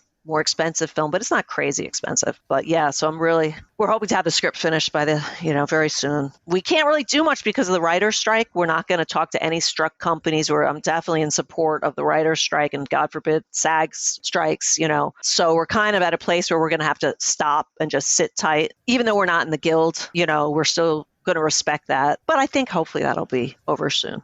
We also offer a tri-weekly news segment here, and just kind of a brief news rundown of what's going on. Last Friday's news episode I talked about, and I didn't realize this, but this has been the first time in 60 years where it's been a 2-union strike. It's not just the WGA that, of course, the actors are getting ready to get involved too. And then I thought to myself about the era of filmmaking that came out after that last strike, and it was amazing. So I'm hoping this lets loose to a boom of more amazing films like yours follow her. Well, thank you. Yeah, I think what happens, and that's why like this writer and I are like, oh my God, we got to keep writing. We got to get this novel, like the script done, is that what happens is all those brilliant writers are writing for themselves right now. They're all like, screw Hollywood. I can't work on this show. And there's a lot of great episodic. I would kill to be directing episodic. That's how you make a living in this industry, and not have to do 12 things. I only work in the industry, but still, I would love to focus really just on narrative. But all those amazing writers are writing for themselves right now, passion projects, ideas. So when that strike is over, all those scripts are going to flood the market and the industry. And I'm like, oh my gosh, we need to be ready because those are going to get snapped up. But yeah, it did lead to an exciting, and we sure as hell need to update. The whole system is really broken. Streamers, I mean, it's insane. And by the time it trickles to the filmmaker, it's absurd. It's totally absurd. That's why there really is, I've even, heard more experienced indie filmmakers saying that really you can't make a living as an indie filmmaker. You have to go to get on episodic or do nonfiction, which it shouldn't be, but it is for now. Well, and currently we've discussed it at length in the show here over the past couple months that, at least in the horror genre, the indie world is the heart and soul. And it always kind of is, but right now it seems very front and center. The indie world is the heart and soul of our genre. There's very little coming out established that's... Yeah, I know. I saw the Boogeyman, which I was kind of disappointed. Did you guys? Did you like the Boogeyman? No, I didn't. I liked the first half, and I thought the girls were good, and I liked the actual play the tablet. It's like, stop showing us that creature so much, and I don't know. Yeah, it lost me. Oh, I loved it, but I'm kind of partial. I'm partial because the filmmakers are from where I'm from here. Yeah, I didn't dislike it. I thought it was okay, and obviously brilliantly made. But you know which film I loved, Hollywood film? The Black Phone. Oh my God, that was such a nostalgic. I felt like I was a teenager again. I was like, oh my God, I sat in the theater like, I love this movie. I loved that. I love Ethan Hawke, but I love that movie. That was one of my favorites. I liked it better than Smile, better than Barbarian. Yeah, if you haven't seen, have you all seen The Black Phone? Probably one of my favorite episodes that we've done on this podcast so far was covering that movie. Oh, such a great film. Oh my God. I just watched Evil Rise, and I don't like to blast movies because, again, a really well-made film. It just reminded me that I'm really not into slashers. Less is more for me, but it was well done. You guys probably loved it. I was actually middle on the road. We were all kind of, Jason, I think, I liked it a little more. Yeah. I'm easy to please. It's a great that you guys may not have seen that. It's, a social media film. So it's kind of in competition with my film, but I still love it. And I love the filmmakers. I met them in London at Fright Fest. Sissy. Have you guys seen Sissy? No. Oh, shit. You guys haven't seen Sissy. Put it down. Watch it. It's gone across my screen a couple times, and I'm like, that one. I'm with you on that, though, and we have talked about this a lot. If you make a film, and even if I don't enjoy that film, I will try my hardest not to blast that film, because I know somewhere someone put blood, sweat, tears, passion into this film. Right. No, thank you. And I think that's really important, because the way I look at it, if you're judging a film or rating a film on IMDb or Amazon, they made a film. I can hear it. I can see it. They had actors, now if every one of those is terrible, so at least start it at like a 5, people that just hate a movie and they won, you're like, oh, kindness is, and I do think, look, that when you make movies, you do have to get thick skin. And I know this movie in particular, I was ready. I will say I was ready for people to either really like it or really hate it, because it's the type of film that might get under your skin, or if if you're a social media person, I don't know what you would, if you were an influencer, maybe you might take objection to it. Although Luke Cook, do you guys follow Luke Cook on Instagram? No, I just recently looked him up in preparation for this. He's friggin' hysterical. So he is an influencer. So I'm like, it's kind of okay because we got an influencer making fun of influencers. Yeah, he's got like 1 million followers on Instagram, and he's so zany. He'll make you laugh if you just want to follow someone that you're just like, oh, this guy's insane. Luke Cook. Yeah. And if you get under that person's skin, you did it right. Right. Yeah, if you push buttons on people, you did it right in the movie then. If you have people that are like, oh, that's not how Instagram works. Oh, so I got you. Oh, okay. Oh, I'm going to remember that, Brian. I'm going to remember that next time I hear about some trashy comment. I'll be like, this just means I got to him. You still watched my movie, didn't you? That's right. That's true. Yes. Speaking of watching the movie, where can people go to watch Follow Her? And are you going to be hitting any film festivals with that also? Well, so, we could still hit some international festivals, although the movie has come out in some places international. It's so funny. We had a Ukrainian distributor who somehow put the movie out in Ukraine and Russia. I'm like, that's weird. Wow. And I was like, well, I felt a little conflicted about it, but I'm like, are you sure? And our sales agent was like, it's a Ukrainian company. And I'm like, oh, okay. So we can't really play film festivals anymore. And the movie did have a slight theatrical release. It played in LA and a few cities, but we didn't push it at all. We're like, we didn't have the money to really push that. You do that so that it gets the word out and you get maybe better placement. But really the place we've been pushing is Amazon, because Amazon is like the place to go. It's also available on Apple and VUDU. And if you are one of those old school people and you only have cable and you don't do this, it's on all the cable, Bright House, whatever those cable things are. I only recently, a year ago, got rid of my cable, so you can kind of find it anywhere. And if you do like it, give it a nice rating on Amazon or, IMDb, Rotten Tomatoes. It all really does make a difference, especially because, we're trying to get a streaming deal next, down the road, a few months down the road. Maybe it'll end up on Shudder. I don't know that it fits that model because it's not horror enough. I don't know, but, maybe Hulu or who knows. I could see it on Shudder. I looked up the Rotten Tomato number too, and I didn't write it down, but I want to say it was currently at 67 or it was high 60s, low 70s. No, it's 77. Trust me, I do keep an eye on that because I'm like, and I first off don't understand how those numbers work, especially like in the fan ones. I'm like, we all have 2 negative reviews. Everyone else is so good. And why are we? It's so weird. It's like, you got to let it go. As long as we stay on that orange and we don't turn to green, which happens. And there's movies on there that I like that I'm like, oh my gosh, how did that movie get rotten? Like it just, I don't know. I wish it didn't matter. It's funny. I was talking to my sister. I know I'm going off topic here, so you can always cut this, but they run a boat business. And she's like, Sylvia, reviews are our life. We care so much about our customers. And 1 or 2 people come in and for whatever reason, they leave you a bad review and it follows you for the rest of your life. It only takes 1 or 2. I used to run a haunted house for years and it was that 1 or 2 bad reviews. But an interesting take, what we started doing on that was instead of trying to cater to it and being worried about it, we just kind of challenged it head on and we were kind of jerks to the people. Because 9 times out of 10, someone who's going to take the time to give you a bad review, regardless if it's a boat tour, a film, or a haunted house, they were in a bad mood. Totally. It has nothing to do with you. You were just there at the wrong place, wrong time. And you can kind of weed that out and people can see, okay, this is bullshit. It's still a great product. Where can people stay in touch with you and see what you have going on to see about the sequels coming out and the horror film you're working on? Absolutely. So on Instagram, my production company is Dolger Films. My mom and dad's name, Dolores and Gerald. I named it after them. So Dolger Films is where you find me on Instagram, and then on Twitter and Facebook for whoever does Facebook. Sylvia Caminer, just my name, and then follow her film. It's follow her film across all, including the new Instagram, Twitter thing, which I'm not looking at that right now. 2 things are for absolute certain, and that this film, Follow Her, is much more erotic and psychotic, but yet somehow manages to be safely viewable to a much broader audience than the last film we covered. Sylvia, have you ever seen Demoniacs from 1974? I have not. It's a French film from Jean Rollin. Did you guys love it? Is that why you were... No. That's it? No. All of you did one of you love and the others hate it, or you all kind of it's insane? Okay. No. Like so bad it's good? Do I need to go watch it or no, not really? No. No. Okay. No. That was kind of the joke in the little tie-in is actually such a contrast from the last film that we watched. So that probably helped us. That you're comparing us to that. So that's funny. The second thing that's absolute certain is Follow Her is a smart, sexy, relevant thriller that you should do yourself the favor of watching today. You know what else is smart and sexy and relevant? Our podcast network, the PFPN. So let's hear from them.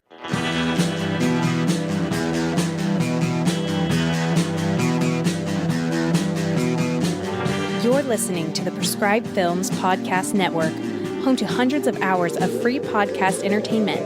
The shows on this network all have a common goal, providing you with the best discussions about movies and other forms of entertainment media. The PFPN hopes to fill your earholes with audio joy. Visit our website with links to all the other amazing shows at www.thepfpn.com. Thanks for listening.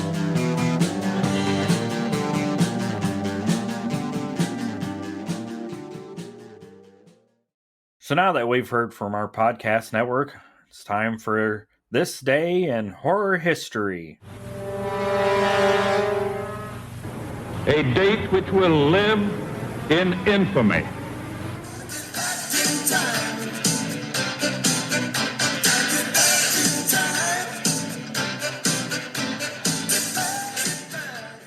So on the days following this episode of the I Like It Spooky Horror podcast, we got some pretty juicy stuff. End of October was kind of a downer, and now it's starting to pick up again. So on November 13th, 1933, shit, The Invisible Man came out. Then in 1981, Saturday the 14th. I love that movie. It's pretty fun, yeah. 1987, this is a movie we both love, The Running Man. Yeah, and that movie, we keep kicking the can down the line because of other things, but we both would love to talk about that. Great movie. 1992, Bram Stoker's Dracula.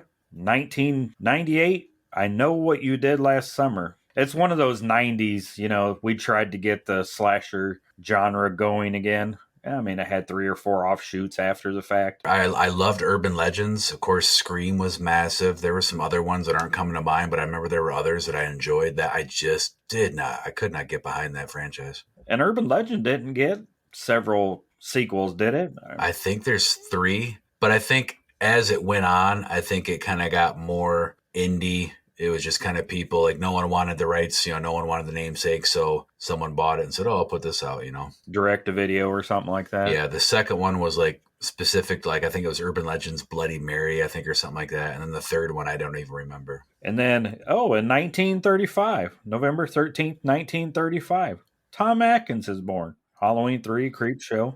Tom Atkins, I love you, but he's born in 35. I better hurry up and get his autograph here pretty soon. Yeah, you better. I actually have it on I met him a few years back at Motor City Nightmares, and it's on a table photo that he had. Then we jump to November 16th in 1977, Close Encounters of the Third Kind. I've never seen that all the way through. If I had, it's been so long that I forgot it. All I remember is the mashed potato mountain scene, and there was something else. Where I think Richard Dreyfuss was like at the table. I think it was Richard Dreyfuss, and he was making. And then 1984, Night of the Comet. Seen that a time or two. That movie's so damn cool. We did 2 episodes on it. And then also in 1984, A Nightmare on Elm Street. That would have been a good double feature day at the at the local drive-in theater. Well, and if anybody hasn't, and if you don't know, go back and listen to the Night of the Comet and Night of the Comet bonus fun facts episode, because there was actually a lot of connections between Night of the Comet and Nightmare on Elm Street. And then in 1928, so November 16th, 1928, Clu Gallagher is born. Return of the Living Dead, Nightmare on Elm Street 2. And then he was in Feast 1, 2, and 3. I think it was his son's directorial debut. So he was in all 3 of those movies. That first one was that Project Greenlight with Ben Affleck and Matt Damon. And I think it was it A&E or IFC or Bravo? It was one of those. Did you see those? I saw the first 2. They were good. I enjoyed the first one. The second, I haven't seen the third. The second one, where he throws the baby up in the air as he's running from the monsters, and you're like, oh no. And then you see the baby splat on the concrete. You're like, holy shit, this is terrible. Then November 21st, 1931, Frankenstein. And then in 2007, The Mist. One of the saddest endings in film history. Even outside of horror movies. I mean, you're just like, what the fuck? The scariest to me scene in that movie was when they finally left the grocery store and they went to the pharmacy next door or something like that, and all the spiders were there, and he's half alive. He's like, kill me, and the spiders burst out of him or whatever. Oh God, makes me want to just cover my eyes and throw up. I don't like spiders, so yeah, I'm right there with you. I don't mind spiders, but a million of them bursting out of a half alive human is something different. That's scary. That's how Kingdom of the Spiders started, right? Or ended or something like that. No. No, you don't think so? You don't think that's how it would have been under all those webs, that there was people with spiders just growing inside of them? No, I guess you're right. Yeah, because they had a whole bunch of people cocooned. Hey, there's another great one. Go back and listen to our Kingdom of the Spider episode. Wow, this is an episode of plugging old episodes. This is great. We haven't covered this movie, though, but I threw it on the list. November 26th, 1965, Gamera, just because I love Godzilla and Gamera and kaiju movies. And Gamera is pretty kid-friendly. You know, if you have kids, want to introduce them to some gateway horror, put on Gamera. It's fun. I'm glad that you're a fan because, again, I'm just not. No big deal. I'm, whatever. Because of you and like Brian Clark and stuff, I know enough to know when people bring up what's going on. So in the season 4 of Creep Show, Boots and I sat down and finally watched the first episode. And the very first episode, this woman is having a conversation with this giant rat mouse monster. And they're talking about Godzilla and kaiju. And it was because of that, because of knowing you, I was able to follow along. If I didn't, I'd be like, oh, what the fuck are they talking about, Giant rat monster, huh? It was interesting. It was kind of quirky, but it was fun. It was different. Isn't Creepshow like that, though? You feel like you get ebb and flow. You get some that are really good and some you're like, yeah, that's fine. Yeah, you get everything. Some are really, some are very A24-ish. Some are very scary. Some are very corny. Some are very mainstream. The first 2 I've seen were A24-ish and a little quirky. So what you got going on in November? October's over. What are we going to do?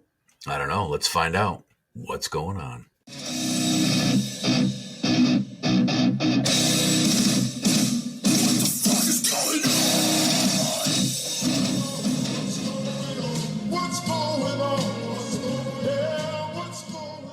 So it's middle of November.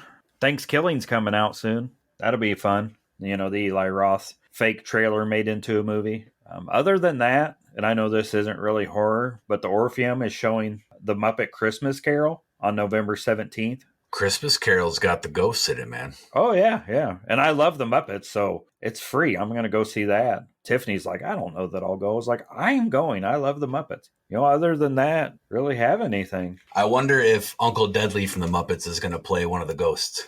I think he does. So other than the Muppets, the only thing new that we have is we have a new subcast of the podcast coming out. More? We're putting out more content? More free content. This will put us up to 19. I just set up the Orpheum at the end of October, and people were like, oh, what's your show about? And I was like, we put out 18 different kinds of content a month. And they're like, what? I was like, yeah, every day you can put on the I Like It Spooky Horror podcast and you're going to almost get something new. And one lady was like, oh, that's perfect for folding laundry and doing dishes. And we don't have a name yet. We do have what it's going to be, though, is we've been thrown a lot of independent movies, comic books, records, bands that have kind of given us stuff. And it's not enough for a full episode, but it's enough that we can highlight them and have another subcast. We're still working on the name, but by this recording, we might have a name. We might not. Hell, we don't know. Yeah, it's actually kind of scary. Brian and I are starting to kind of morph into the man with 2 brains because it was a couple days after this independent film artist sent us a clip of his movie and said, and I saw it, and it's not that I disliked it, but I was just kind of like, I don't know if that's going to kind of fit into the direction that we've been taking the show. So a couple days afterwards, I got a hold of Brian and I says, we should do another subcast, just focus on independent artists. And you were like, I literally just like 10 minutes ago was walking out of picking up Finley, I think it was, or something, and thought the same damn thing. And I'm like, woo. Yeah, look for this, here about a week or so after this episode. And I think we're even going to be joined by Leah from Mishmash. So you guys might get to hear her, and she's going to outshine us because she's got that great radio voice. Well, what really happened is you said, I have an idea. Just know that I have an idea. And I'm like, what the fuck's he talking about? It was like 6 a.m. I made him wait all day. Yeah. The next day I was like, are you going to tell me now or tomorrow or when we record next? When do I get to hear about this? We called each other and I was like, yeah, I was just walking out of picking Finley up and was like, how can we do this to highlight all this stuff? I call you, and that was like the first thing. Hey, we do this new subcast. We could do, and I was like, I was just thinking about what the hell. This is scary for the world. But yeah, so we're going to be up to, like you say, 19 different episodes. Some are feature length, some are 5 to 10 minutes, like Spill the Guts. But it's all different stuff, and I think we're kind of maxed out. If we decide to add anything else besides a bonus episode every once in a while, we might just have to, like, I don't know, hire some interns. Are you watching me? Are there cameras on us? Is this like Follow Her? I need to go put on my tinfoil helmet. Grab me one while you're out, would you? Well, don't ask me what I got going on, because now that you got me all freaked out about that, I'm not going to say what I'm doing. I don't want anybody to know. They already know. It's just like Follow Her. They already know. So I've got a few things going on. When this episode comes out, I'm either going to be at day 3 of Monster Mania in, Philly, or I'm not going to be. I'm booked for the show. I don't like to book shows and not go. I screwed up and have not booked my hotel room. And I tried to book it a couple days prior to this recording, and all the blocks are already used up. And so I'm doing the math on the full rate of the rooms. And I'm like, when you go to any show as a vendor, it's a gamble. I've established for myself, I know what I'm on average, what I'm going to make, and that's what I have to base my decisions off of. Sometimes I fall short, sometimes I far exceed. So it's always a gamble, and I really want to go, but I don't think I'm going to, because I think it's going to wind up being one of those pay-to-play scenarios. Completely my fault. There's just been so much going on that I just never booked the damn room. So hate to bail on shows, but so again, I'm either going to be coming home, finishing up day 3 of Monster Mania and coming home, or I'm not going to be going. Holiday season, day job, UPS. It's that time of year again. Anybody knows UPS, the post office, FedEx, all carriers during the Christmas months, or Christmas. Well, I say months because it's always like middle of November to kind of like the first or second week of January. It's balls to the wall. So I'm going to be working like a complete idiot, making money hand over fist to buy kids shit they don't need. And that's about it. There was one more thing that I told you last episode. I'd tell you about this episode, but I've been talking so much about myself this episode. I'll wait till the next one. Get them, come back. You got them on the hook. Reeling them in real slow, like they do in deep sea fishing, You can't just go real fast. They're too heavy. You got to crank, give a little slack. Crank, give a little slack. I think at this point you got like 3 barrels on them, like in Jaws. Yeah. They can't go down with 3 barrels on them. I guarantee you that this news, especially if you live in Michigan, but not specifically, but especially if you live in Michigan, it'll be big news and hopefully something that everybody can enjoy. So tune in next episode. I swear on my father's grave, come hell or high water, I will let you know what I got going on. If you don't live in Michigan, start planning vacations now. Well, maybe not now, but yeah. You might want to now, yeah. I might even have a place or 13 for you to stay. 13, huh? Interesting. That's a lucky number, yeah. So now that we've talked about why we're poor and the news, the amazing movie, Follow Her, horror history, and what we're up to, or what we might be up to, and who's watching us, don't forget to watch the I Like It Spooky Horror podcast, or listen wherever you get your podcasts. Check us out on Facebook, TikTok, YouTube, Threads. I almost said Tinder, and I was like, we're not on fucking Tinder. Yeah, maybe we will be one day. We'll keep buying all this shit. We're going to all be looking for a new place to live. Good thing Clint might have somewhere for us to go. Check us out on all of our social medias, and take care. Bye-bye. Hey, don't forget to check out Follow Her. Follow Her is now available at Paramount Plus, Showtime. Of course, you can rent it. Oh, it's also available on Hulu now. And then you can get it on Amazon Prime, VUDU. We want to thank Sylvia Caminer again and Jason indirectly for coming back to haunt us this episode. Check out the movie. You will not be disappointed. Till next time.